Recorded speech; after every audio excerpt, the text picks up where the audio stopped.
आता आपल्या आवडत्या मालिकेचे संपूर्ण भाग मालिका प्रसारित झाल्यानंतर लगेचच पाहू शकता फक्त सन नेक्स्ट वर. भारतातील प्रेक्षकांसाठी मोफत सेवा. हो यार, रावसाहेबला ओळखत नाही. तो एवढा लबाड निघाला असं वाटलं नव्हतं. मग सांगतो आपण त्याला मैत्रीपासून तोडलं, तसंच मैत्रीने त्याने आपल्यापासून तोडलं नसेल. कशावरून? आपल्यापेक्षा जास्त पैसे देऊन. नाही नाही नाही, मी मैत्रीला चांगला ओळखतो. ती असं काही नाही करणार. मग काय कारण असणार? काहीतरी वेगळं कारण आहे जे आपल्याला माहित नाही. ते काही पण असो, मी त्या युनियन लीडरला सोडणार नाही.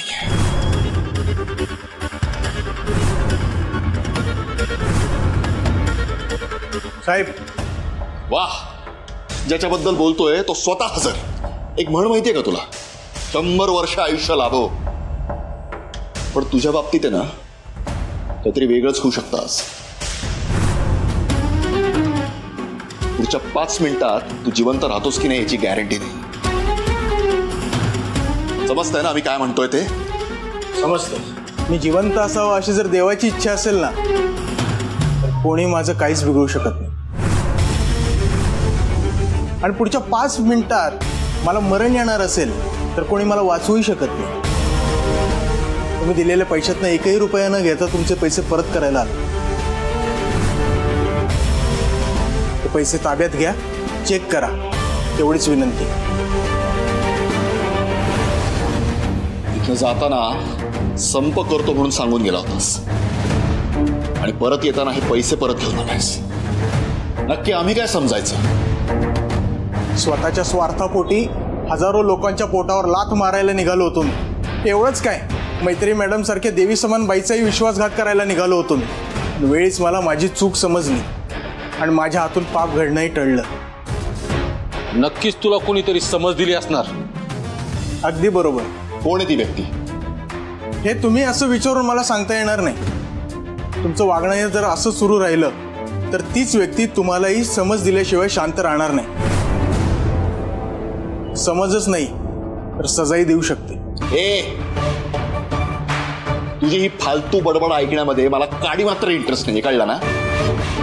तुला काय वाटतं, ऐन वेळी तू बेईमान झालायस म्हणून माझं काम होणार नाही? अरे तुझ्या जागी आम्ही कोणालाही उभं करू शकतो. हाच गैरसमज आहे तुमचा सगळ्यात मोठा. तुम्हाला असं वाटतं पैशाने सगळं काही विकत घेता येतं, पण लॉयल्टी कधीच विकत घेता येत नाही. येतो मी.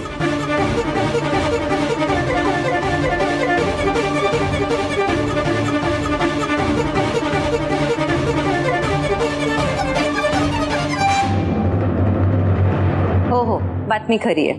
तुम्हाला जे कळलंय ते करेक्ट आहे. इंटरव्ह्यू घेऊच आपण, पण त्याआधी प्रेस कॉन्फरन्स झाली पाहिजे. प्रेस कॉन्फरन्सची वेळ ठरली की मग आपण इंटरव्ह्यूची वेळ ठरवू. Okay? Thank you so much. Bye.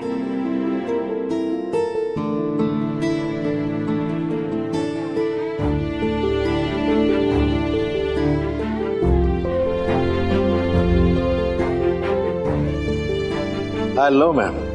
अरे शिवकुमार सर, बसा. आधी पेढा घ्या. पेढा कशाबद्दल? मला माहित आहे, आपली कंपनी पुन्हा नव्याने सुरू झाली आहे त्याबद्दल ना? ह्या मुलीला माझ्या आधी सगळं माहिती असतं. शेवटी तुमची मुलगी आहे ना, तुमच्यासारखीच हुशार असणार. मॅडम, आधी खरं तर मलाही खूप टेन्शन आलं होतं. आता पुढे काय होणार, कसं होणार, हॉरिबल होतं.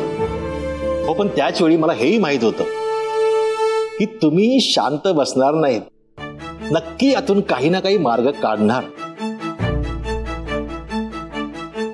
तुम्ही असं म्हणताय खरं, पण हे असं काही घडल्यावर या संकटांमधून मला कोण सोडवतोय तेच मला अजून कळत नाहीये.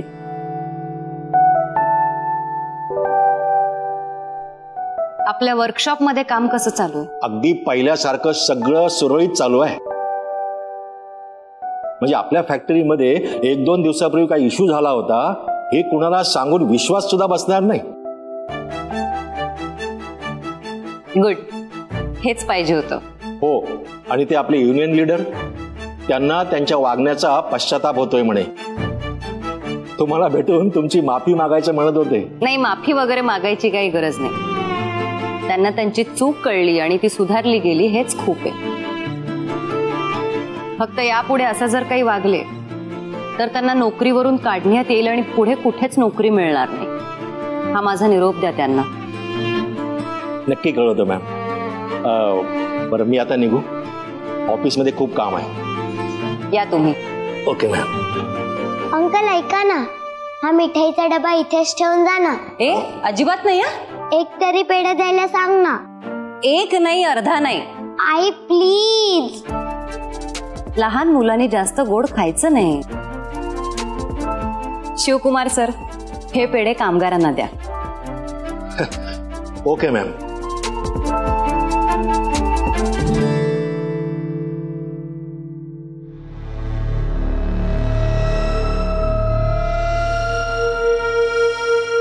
मला पडलेला प्रश्न अजूनही तसाच आहे. या सगळ्या संकटांमधून नक्की कोण सोडवतंय मला? ही शक्ती म्हणते तसं खरंच आदिशक्ती मला मदत करतेय का?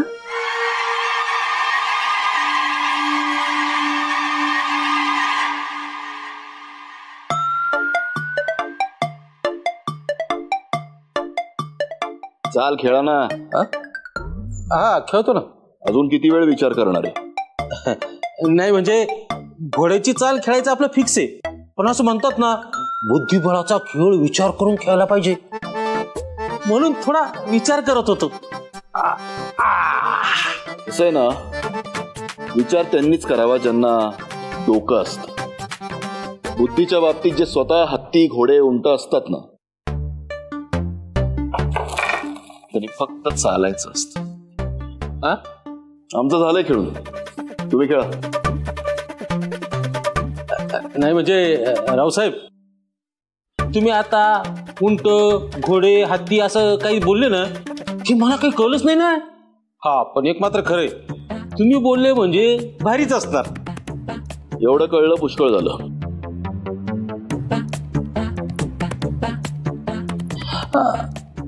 रावसाहेब, मला अजून एक गोष्ट नाही समजली हो. काय? समजा म्हणजे ते काय ते क्युरिओसिटी का काय म्हणते ना, म्हणून विचारतो. असं समजा सध्या आपलं जे मिशन शाळा सुरू आहे ना, ते जर सक्सेस झालं आणि तुम्हाला हवी तेवढी पोरं जर शाळेत आली तर काय? नाही म्हणजे साधारणपणे डोनेशनचं किती कलेक्शन होईल? 18 कोटी. हा मग मी चाललो. कुठे? हो कुठं काय विचारताय रावसाहेब? अहो एवढे पैसे घेऊन यायला ते यशवर्धनला आणि डॉलीला झेपणार नाही ना. मी त्यांच्या मदतीला जातो. अहो 1,000 करोड जास्तीच मिळेल, पण कमी नक्की मिळणार नाही. पण हो, आधी डॉलीला कॉल करा आणि कन्फर्म करा, मग जा.